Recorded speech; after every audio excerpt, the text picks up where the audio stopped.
Sir ये फरमाएगा कि कल कौमी सलामती कमेटी का एक बड़ा अहम इजलास इसी हवाले से मुरतब किया जा रहा है। पाकिस्तान तहरीक इंसाफ ने अभी तक फैसला नहीं किया है कि आया इस इजलास का हिस्सा बनना है या नहीं बनना है। एक तो ये फरमाएगा कि क्या ही अच्छा हो आपके ख्याल में कि पाकिस्तान तहरीक इंसाफ भी इस इजलास में अपना इनपुट दे, और दूसरा आपकी अपनी जमात क्या उसमें आपकी नुमाइंदगी शामिल होगी और आप लोग भी इस हवाले से कोई अपनी हिकमत अमली शेयर करना चाहेंगे वफाक के साथ? पहली बात देखिए जी कि उनकी मेहरबानी, अगर वो मेरी राय को अहमियत देते हैं, वो एक जमात हैं, उनके अपने इदारे हैं, वो फैसले करते हैं, हम अपना फैसला खुद करते हैं। तो मैं अभी हमें दावत मिली है थोड़ी देर पहले, आपको पता है माह रमज़ान है, तो लोग घरों में होते हैं, आराम भी कर रहे होते हैं या रात जागते हैं, इबादत करते हैं, कुरान पढ़ते हैं। तो अभी मेरी दोस्तों से अपने से मुलाकात होगी, थोड़ी देर बाद वो बताएंगे डिटेल इसकी। तो इंशाअल्लाह मुल्क ऐसा फ़ैसला करेंगे जो हमारे कौम और मुल्क के फ़ायदे में हो, अमन के फ़ायदे में हो, पाकिस्तान के फ़ायदे में हो। हम तो चाहते हैं पाकिस्तान इन हालात से निकले, बेहतर निकले, लेकिन हुकूमत को भी चाहिए। देखें, एक इलीगल इललिजिटिमेट हुकूमत जिसकी अवाम में जड़ें नहीं है, उसका नतीजा यही निकलता है। आप घर एक छोटा सा घर ऐसे बंदे के हवाले कर रहे हैं जिसको घर वाले कबूल नहीं करते, तो घर आगे बढ़ेगा? कभी भी नहीं बढ़ेगा। वो तो उनको दबाने की कुचलने की कोशिश करता रहेगा और बर्बादी करेगा। पाकिस्तान के तमाम मसाइल और मुश्किलात का हाल इस वक्त फ्री एंड फेयर इलेक्शन है। जितना जल्दी आवाम के मैंडेट के साथ हुकूमत आए और वो जो आगे लेके चले। देखें, दुनिया में जहाँ कहीं भी बहरान आते हैं ना सिविलाइज कंट्री के अंदर, वहाँ वो नए इलेक्शन कराते हैं फ्री एंड फेयर, और नए मैंडेट के साथ हुकूमत आती है और फैसले करती है और मुल्क को बहरानों से निकालती है। हमारे मुल्क में तो इलेक्शन के बाद हम बहरान में चले जाते हैं, क्योंकि इलेक्शन के अंदर आपको पता है ना कि रिगिंग होती है और आवाम का हक जो है, बुनियादी हक लूटा जाता है। और अफसोस के साथ कहना पड़ता है कि इंसान फिर तस्लीम भी नहीं करता कि मैंने डाका डाला है, मैंने लूटा है आवाम का हक।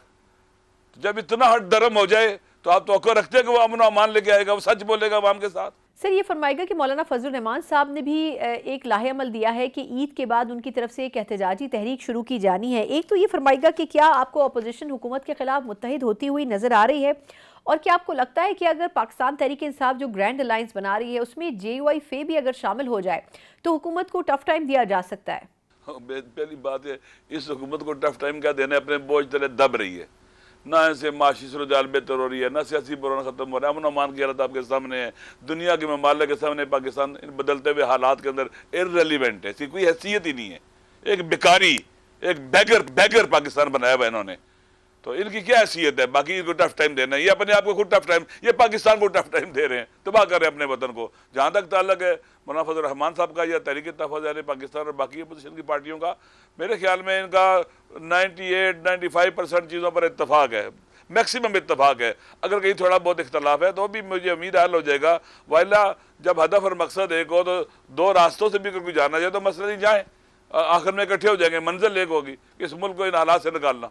आखिर में ये फरमाएगा सर कि आपको क्या लगता है, क्या हुकूमत इस वक्त जो मौजूदा चैलेंजेस हैं, एक तरफ मईशत के हवाले से, एक तरफ टेररिज्म के हवाले से, फिर सियासी जमातों के हवाले से भी, इन तमाम चैलेंजेस से निपटने में बज़ाहिर तो हुकूमत ये क्लेम कर रही है कि हम कामयाब हो रहे हैं। आप क्या लगता है आपको कि वाकई हुकूमत इन तमाम चैलेंजेस से निबरत आज़मा होने में इस वक्त कामयाब नज़र आती है?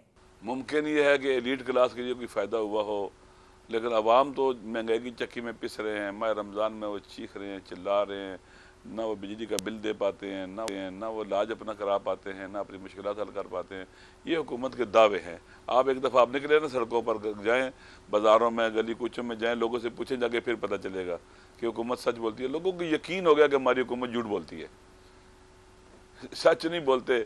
आप देख लें कि 60 सफ़ों का, 60 पेजेस का 1 साल के बाद पंजाब की हुकूमत अपने लिए अखबारों में इश्तिहारात देती है, ये गरीबों के पैसे से।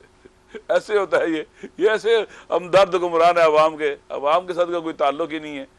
लिहाजा आप देख लें कि इनके लल्ले तल्ले देख ले कैसे हैं, ना अवाम इन पर एतमाद करते हैं। ये बैसाखियों पर आए हुए हैं और अवाम से इंतकाम ले रहे हैं, पूरे पाकिस्तान के अवाम से इंतकाम ले रहे हैं। आप देखें ना कि पावर कहाँ से आप ले सकते हैं? पावर आपको आइन देता है। आइन जिस तरह से आइन पावर देता है कि आपको इख्तियारात और इक़्तिदार मिलता है, तो वो रास्ता तो आपने नहीं अपनाया है, आपने तो डाका डाला है, लूटा है।